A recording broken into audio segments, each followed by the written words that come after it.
Hello and welcome to Study with Sudhir. My name is Sudhir and you are watching CBSE Class 10 Democratic Politics textbook Civics / Political Science chapter on Federalism. I hope you have already seen part 1 of this particular chapter. In part 2, we will be dealing mainly with decentralization and the policy of linguistic states. Now, how was federalism actually practiced in the country? Now, this was by the formation of linguistic states, which started in the year 1956, because before 1956, from 47 to 56, the states were organized in a particular manner. I'll give you an example. For example, there was something called the Madras state, which included many parts of the present day Andhra Pradesh as well. In 1953, there was Andhra state, which was formed, right? And then there was a lot of reorganization. In 1956, the state of Andhra Pradesh, Tamil Nadu, Kerala, Karnataka, etc. were formed on linguistic lines that all the Telugu speaking people should be part of one state. All the Malayalam speaking people should be part of one state. All the Kannada speaking, Kannada language speaking people should be part of the state of Karnataka. Okay, earlier it used to be Mysore state, etc. So people who spoke same language lived in the same state. There were, of course, some states which were broken up, like Jharkhand in 2001, Nagaland, Uttarakhand also in 2001. They were kind of separated on the basis of culture and ethnicity. The same thing happened even in 2014 as far as the bifurcation of United Andhra Pradesh was concerned, which I have reported on personally, extensively, in fact. Where Telangana believed that people of Telangana believed that we had a different culture from that of Andhra Pradesh. The Telugu that we spoke in Telangana was different from the Telugu spoken in Andhra Pradesh. And therefore, there were because Telangana was part of the old Nizam Hyderabad. So the Telugu that is spoken in Telangana has a mix of the Urdu, whereas the Telugu that is spoken in Andhra Pradesh is much more of the pure Telugu variety. Okay, so there was initial resistance to the formation of states on linguistic basis. It happened in 1956, as I mentioned. But now, after so many years, everyone agrees that this has made the country more united and the administration that much easier. Because you see, there is one language that is spoken, so it makes communication, governance, etc. that much easier. So when you're speaking about language, okay, what exactly does it convey? We just had the first course on MBBS launched in English, okay, which was, unimaginable till a few years ago. Please remember, there is no national language of the country. As of today, there is no Rashtra Bhasha. What you have is an official language, which is Hindi, okay. There are 21 other languages which are called scheduled languages, which include Tamil, Bengali, Telugu, Kannada, Malayalam, Gujarati, Marathi, etc., etc. Use of English for official purposes actually was to stop in the year 1965. That was what was decided. But protests happened because people in the non-Hindi speaking areas, states, believed that Hindi will be replacing English and there will be imposition of Hindi on states which did not have Hindi as their language. Please remember, Hindi is spoken by only 40% of the people in the country. The remaining 60% speak different other regional or vernacular languages. For instance, Bengali is spoken by 8% of the population, okay, which I think is the second highest after Hindi. There is Gujarati, which is spoken by 4.5%. There is Telugu, which is spoken by 7%. Urdu, which is spoken by 5% of the population, Tamil, which is spoken by nearly 6% of the population. So you do not have Hindi as a uniform. So if you make Hindi as the national language, it will mean that the remaining 60% will be completely at sea. They will not understand or be able to communicate in Hindi, which is one of the reasons also we use English as the link language, which more people can understand. People who are comfortable in English can understand whatever we teach in English as well. It does not mean a colonial mindset. Please remember, 75 years after independence, and you youngsters should understand and appreciate this. English is no longer the Britishers' language. English is spoken across the globe. It's a link language. Tomorrow, if you have to communicate with someone from Europe or from the USA or from Australia or from Singapore, English becomes the link language. It's a language of the world. So it becomes a link language for us to kind of progress professionally. But at the same time, this does not mean that we forget our roots, that we forget our mother tongue. No, not at all. Whether your mother tongue is Hindi or Tamil or Telugu or Malayalam or Gujarati, each and every mother tongue also should be given equal importance. Language is what? Language at the end of the day is only a means of communication. If you are able to understand what I speak, that's the purpose which is achieved, right? That's what it should be. Okay. So there was an anti-Hindi agitation, a very violent agitation in Tamil Nadu in the year 1965. So as a result of it, status quo prevailed, which means the change to make to stop English for official purposes did not happen. So Hindi right now, there is a Hindi Divas which is celebrated by the government of India. Hindi is promoted, but not at the cost of the regional languages. Because remember, Tamil is one of the oldest languages. Prime Minister Modi spoke about it at the United Nations itself.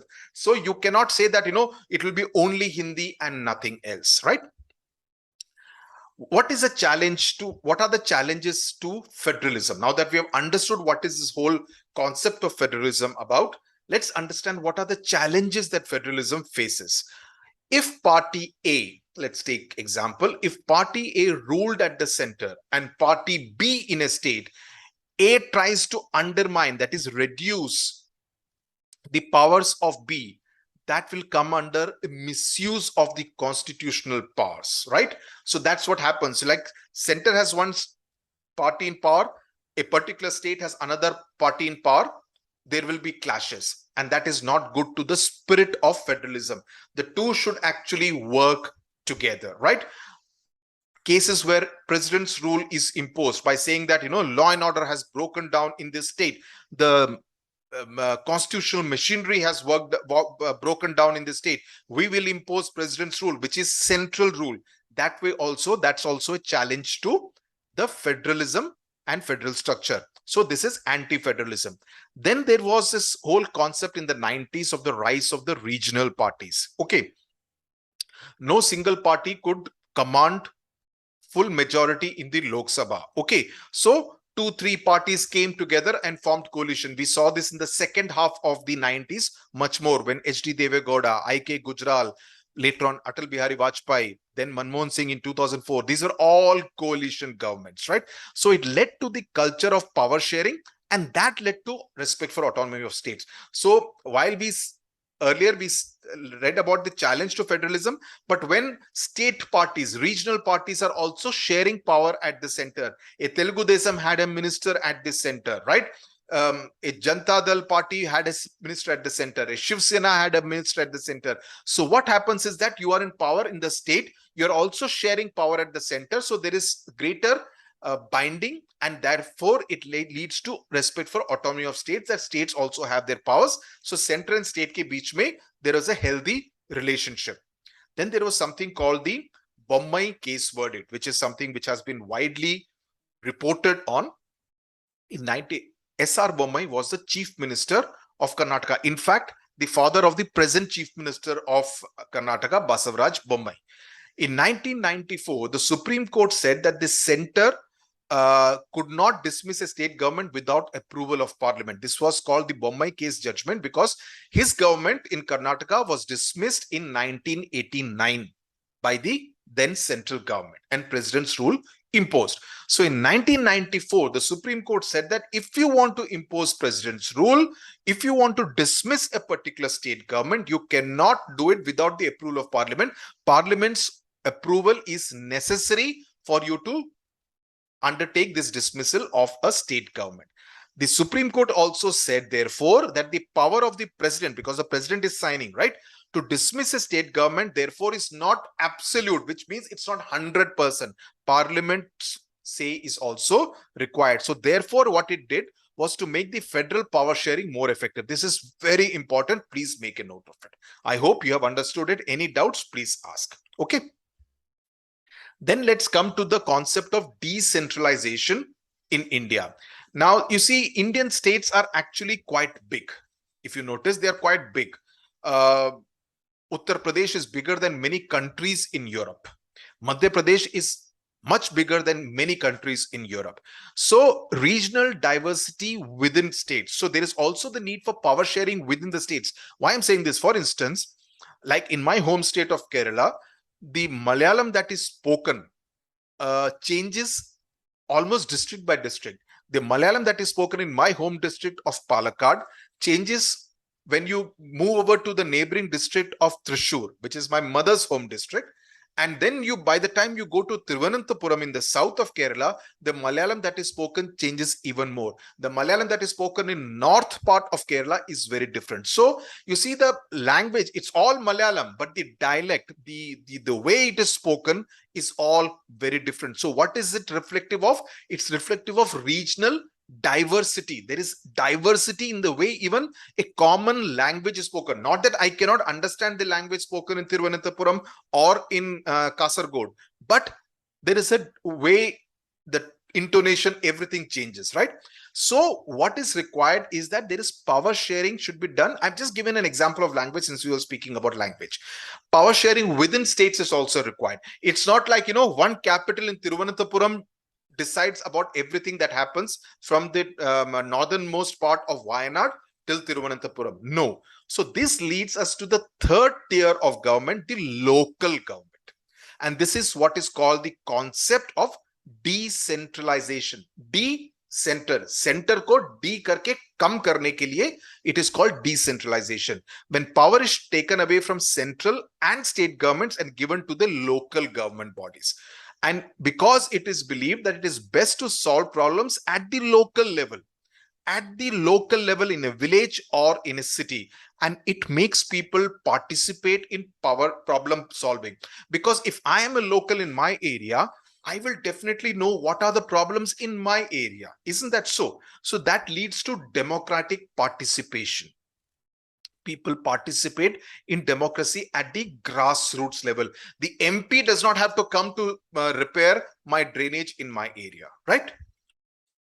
Now, in 1992, regular elections to local bodies were made constitutionally mandatory. In 1992, they said municipal corporation panchayats elections will have to be held regularly. Seats were reserved for SCs, STs and OBCs. OBCs is other backward classes, scheduled castes and scheduled tribes.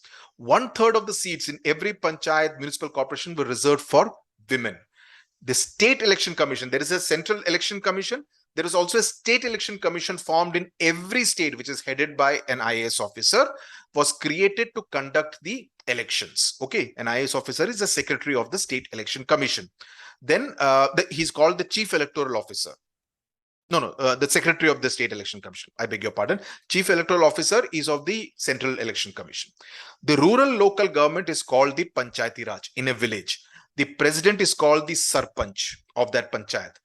Elections are held directly. That is, if I am an adult, according to adult franchise, I will be able to vote in the election of the sarpanch of the village, of the panchayat. It takes decisions. The panchayat takes decisions for the entire village. The villagers approve budget and they review the performance of the panchayat. Okay. Panchayat, group of panchayat, then it moves to the mandal parishad, and then there is a zilla parishad. Zilla is the Hindi word for district. Okay. District is called zilla. District is called zilla. Okay.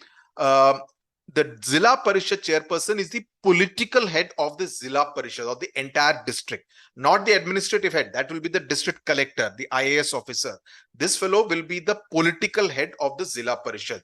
And the members of parliament, MPs and MLAs of that district are also the ex officio. So if there is a particular district, उस district का जो constituency है, Lok Sabha constituency, that MP will also be a member. The MLAs of that district will also be members of that Zilla Parishad. The ex officio, they will be able to attend the meetings and take part in the deliberations. Okay. The local bodies for urban areas are called municipalities or municipal corporation. And here the political head is called the mayor. So if you get a 1-mark question, political head of Zilla Parishad is the chairperson. He is the political head of the Zilla Parishad. The political head of the municipal corporation is the mayor of that particular city. Remember this. Decentralization in India is pretty much the largest experiment of democracy in India, and that's very significant. There are 36 lakh elected representatives in rural and urban local bodies. It's a huge number in India.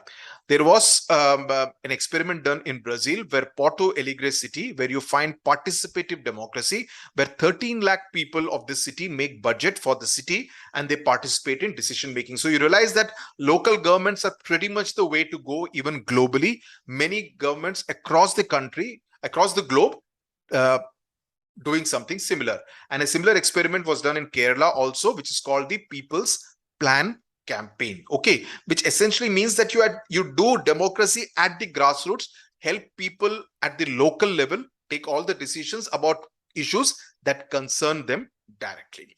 With this, we come to the end of this chapter called Federalism. I hope it's absolutely clear. Any doubts, please ask in the comment section. More than happy to address them. And please share this video and also subscribe to the channel. Thank you very much for watching.